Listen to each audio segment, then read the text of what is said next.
ऐसी ही new video देखने के लिए हमारे चैनल को सब्सक्राइब करें, बेल आइकन को प्रेस करना ना भूलें। तो आज का वीडियो करते स्टार्ट। दोस्तों, आज की वीडियो में एक बिल्कुल नई डोंगवा इनाम एक्सप्लेन करने वाला हूं। उम्मीद करता हूं कि आप सभी दोस्तों को बहुत ही पसंद आएगी।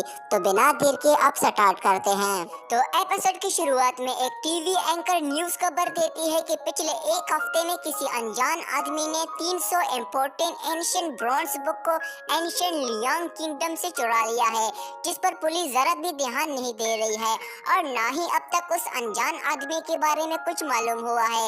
इन सभी एंशिएंट बुक्स में इमॉर्टल पावर से लेकर गॉड बनने तक की सबसे बड़ी मैजिक फॉर्मेशन की टेक्निक भी लिखी हुई है।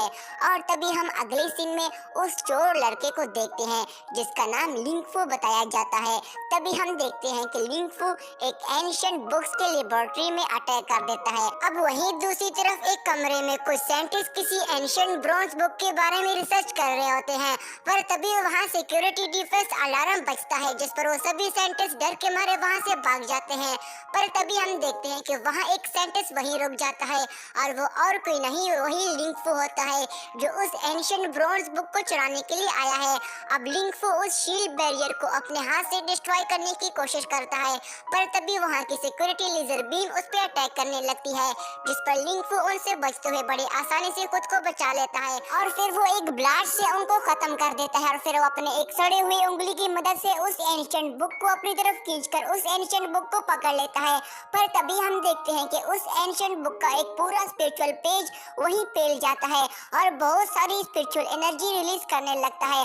पर तभी उससे लिंगफू की पहली जन्म वाली स्पिरिचुअल क्लोन बॉडी बाहर निकलती है, जिस पर लिंगफू उससे पूछता है कि कौन हो तुम और तुम मेरे जैसे क्यों दिख रहे हो, जिस पर वो क्लोन बॉडी उसको कहता है कि मैं तुम्हारे सोल का ही वेट कर रहा था, मुझे तुम्हारी सोल चाहिए, इसलिए मैं तुम्हारी सोल को अपने बॉडी में ट्रांसफॉर्मेशन करने वाला हूँ। और इतना कहती ही वो प्रोसेस स्टार्ट कर देता है और तभी यहाँ पे ये सीन चेंज होता है जहाँ लिंगफू एक स्नेक बीट से अपनी जान बचाने के लिए उसे भाग रहा होता है, पर तभी उसके सामने एक काई आ जाती है और वो तुरंत ही वहीं रुक जाता है और वो उससे पूछता है कि आखिर कौन हो तुम और मुझ पर बिना वजह अटैक क्यों कर रहे हो, जिस पर वो स्नेक बीस्ट उस पे और भी गुस्सा हो जाता है।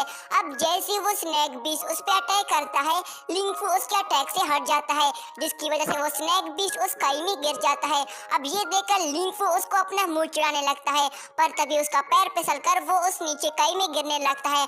पर तभी नीचे एक पेड़ की वजह से वो बच जाता है और वहाँ वो खुद से कहता है कि मैं तो मरते मरते बच गया हूँ। पर तभी उसकी नजर एक स्पिरिचुअल डिवाइन फ्लावर एनर्जी पर पड़ती है और वो तुरंत ही उसमें से एक फ्रूट एनर्जी को पकड़कर देखने लगता है कि ये किस तरह का फ्रूट एनर्जी है और फिर वो उसको खा लेता है, पर उसका कोई असर नहीं पड़ता और वो दूसरे फ्रूट एनर्जी की तरफ जाने लगता है कि तभी उसके सर में उसको बहुत ही दर्द महसूस होने लगती है। अब उसकी वजह से उसकी बॉडी से एक रेड एनर्जी निकलती है और उसकी दर्द की वजह से वो जोर जोर से चिल्लाता है।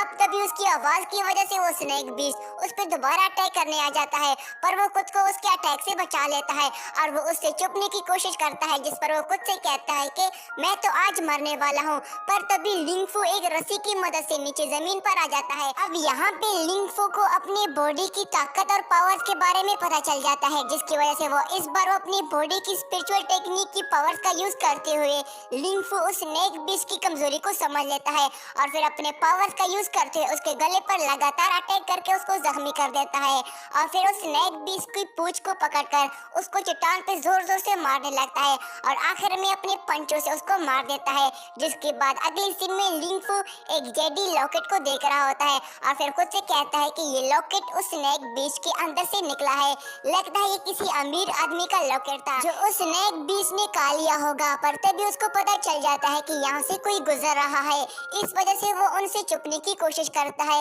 अब यहाँ पे हम दो लड़कियों को देखते हैं जो दोनों बहनें वुल्फ बीस्ट पर बैठकर इस जंगल में उस स्नेक बीस्ट को पकड़ने के लिए आई होती है, जिस पर एक लड़की जिसका नाम जुई होता है वो अपनी छोटी बहन सूजन को बताती है कि हमको खबर मिली है कि इस वैली में कोई मॉन्स्टर स्नेक बीस्ट है, उसकी यंग लॉन्ग ब्लड लाइन की वजह से किसी भी जख्मी इंसान की बॉडी को जल्दी हील कर सकते हैं, इसलिए हमको हर हाल में उसे पकड़ना होगा।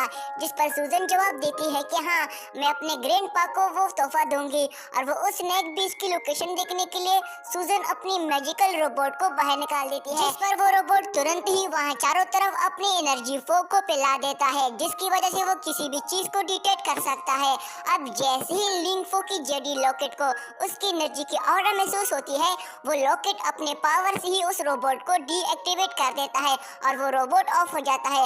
अब सूजन उसको रूफो नाम से उसको उठाने की कोशिश करती है, पर वो रोबोट कोई रिस्पॉन्स ही नहीं देता, जिस पर मिजुई उसको शांत होने को कहती है कि मैं इसको ठीक कर दूंगी। अब तभी दूसरी तरफ लिंगफू अपने सोल डिवाइन में अपने पावर्स देखता है और उन एनर्जी को देखकर हमको पता चल जाता है कि लिंगफू के पास अलग अलग किस्म के पावर्स हैं, जिसमें वो पास्ट और फ्यूचर को भी देख सकता है।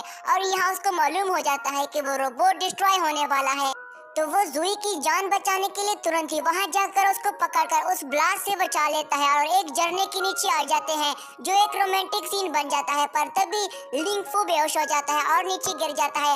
अब तभी वहां उसको देख के सूजन को बहुत ज्यादा गुस्सा आ जाता है कि तुमने मेरी बहन को टच भी कैसे किया, और वो उसको अपनी तलवार से मारने लगती है। पर मिजुई उसको रोकते हुए कहती है कि इसको कुछ ना कहो, इसने मेरी जान बचाई है। अब तभी दूसरी तरफ लिंगफू जैसे अपनी आंखें खोलता है, वो खुद को एक कमरे में पाता है और ये उसका घर होता है।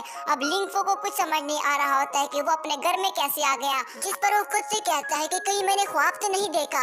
पर तभी उसको बाहर से चिल्लाने की आवाज आती है, जहां वो बाहर देखता है कि कुछ बदमाश लोग इसके फादर को पीट रहे होते हैं, जिस पर वो तुरंत ही जाकर उन दोनों आदमियों को बड़ी आसानी से उठाकर बाहर फेंक देता है, जिस पर वो दोनों आदमी काफी हैरान हो जाते हैं कि इस बच्चे ने अकेले ही हम दोनों को कैसे उठाकर फेंक दिया। अब ये तीनों टिंगलोंग सिटी के अमीर तरीन जोंग फैमिली से बिलोंग करते हैं। अब उनका बॉस लिंगफू के पास आते हुए कहता है कि मुझे फर्क नहीं पड़ता तुम कितने शक्तिशाली हो, मैं तेरा आज कीमा बना दूंगा बच्चे। और तभी वो अपने कार्ड को एक्टिवेट करता है, जिससे वो अपने गोल्डन स्पिरिचुअल हैंड पावर्स को एक्टिवेट करके अटैक के लिए रेडी हो जाता है। और जैसे ही लिंगफू को पंच मारता है, लिंगफू आसानी से उसको रोक लेता है। अब यहाँ लिंगफू उसके हर अटैक को बड़ी आसानी से डिफेंड कर रहा होता है और वो आदमी लिंगफू को टच भी नहीं कर पा रहा होता है। अब तभी लिंगफू एक बड़ा सा पत्थर उठाकर उस पर अटैक करने वाला होता है, जिस पर वो आदमी तुरंत ही उसको रोकने की कोशिश करता है। पर तभी लिंगफू उसको एक लात मार के उसके साथ ही उसको पीछे फेंक देता है। अब लिंगफू दोबारा से वो पत्थर उठाकर उस पर दोबारा मारने वाला होता है, पर तभी उसका फादर उसको ऐसा करने से रोकता है और उसको कहता है कि ये यंग मास्टर जेंग का आदमी है, उससे बिना वजह दुश्मनी नहीं करनी मुझे।